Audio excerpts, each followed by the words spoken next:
What's up guys, Sagi here and welcome to another Tech Gear Talk. A few weeks ago I shot my DJI Osmo Pocket first impression video and I've been using it pretty much every day since before I do my detailed review. As I mentioned in the first video, this seems to be one of the most polarizing products I've ever seen, with some people loving it and some people absolutely hating it. I've done a lot of research and talked to a lot of people and I figured out why that is. And spoiler alert, it has nothing to do with the Osmo Pocket itself. Before we get to that, let's talk about the Osmo Pocket a bit because I think it's important to set the framework for what we're going to talk about later on in the video. I'll publish a more complete review shortly, but I really think this is an important video and I wanted to make sure that I get this out sooner. On its face value, the Osmo Pocket offers an impressive value proposition, and it's DJI's smallest 3-axis mechanical handheld gimbal. It's able to adjust for unintended movements in real time and turn shaky handheld footage into more stable and smooth video. The camera has essentially a 1/2-inch 12-megapixel sensor with a lens that offers an 80-degree field of view or 26mm equivalent and an aperture of f2. And even with how small it is,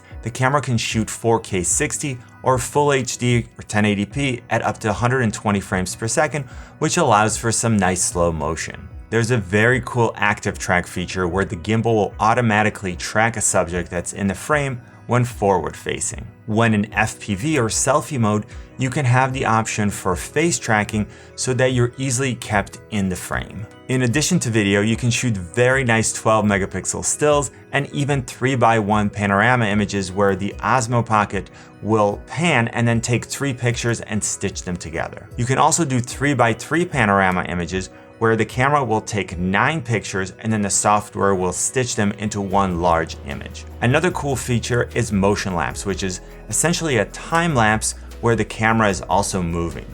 So you can select a starting position and then an end position, and then your interval or how long you want the Osmo Pocket to wait between each picture and for how long you want it to shoot.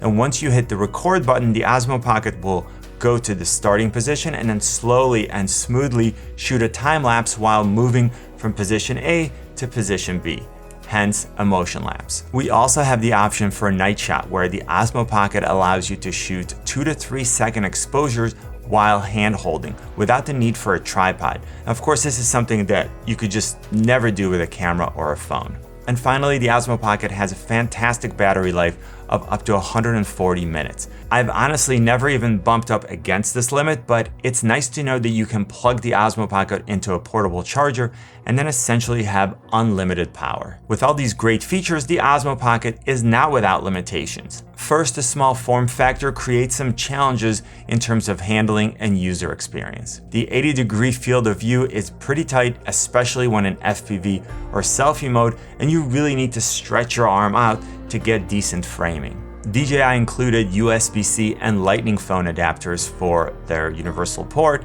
but they did not include a micro USB adapter, which has some people complaining. While I think that DJI did a great job with the functionality of a touchscreen, and you can select a lot of different options, change your settings, and preview images and video, a lot of the pro features require that you're connected to a phone. So things like manually controlling your exposure, video format, white balance, audio gain level, noise reduction, a histogram, zebra lines for overexposure, those must be selected using a phone.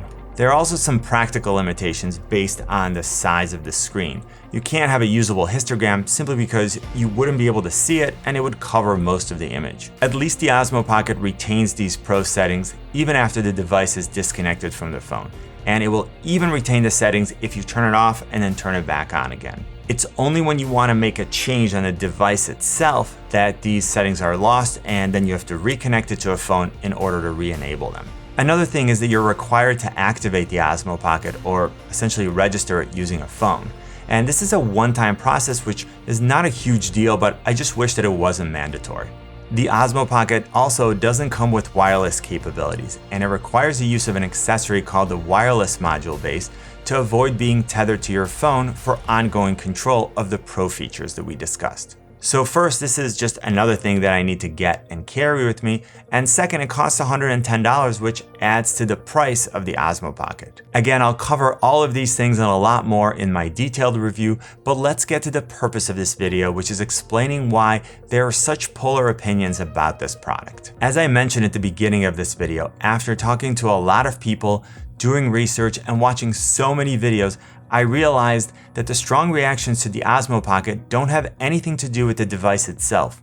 They have to do with expectations. You see, DJI is known for creating some incredible professional grade products that are used in featured films and by creators all over the world.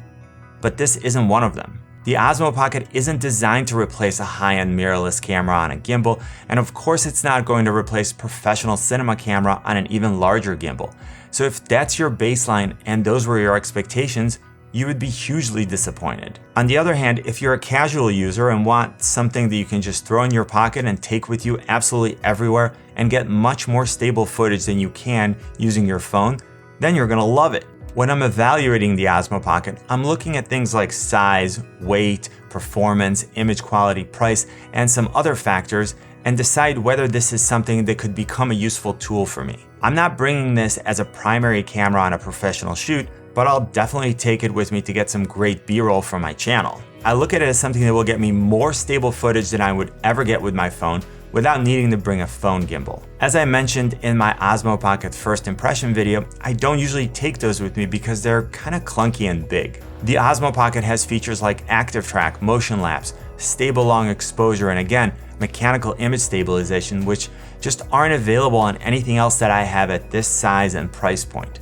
Don't get me wrong, I'm still frustrated by the limitations that I mentioned, and I'm for sure not discounting them as not being real, but I'm just putting them in perspective. Alright, so now that I told you what I think, I'm gonna turn this back to you. What do you think? First, do you love it? Do you hate it? Are you somewhere in between? And what are some factors that shape your opinion? You know I'm super active in the comment section, and I'm interested in how you view the Osmo Pocket. I really hope that you enjoyed this discussion of the Osmo Pocket, and if you did, please let me know by leaving a comment, giving this video a thumbs up, and if you haven't yet, join the community by hitting the subscribe and notification buttons. You can always find me on Instagram, Twitter, and Facebook at Tech Gear Talk, and you know what I always say, buy it nice or buy it twice. Good luck, and see you soon.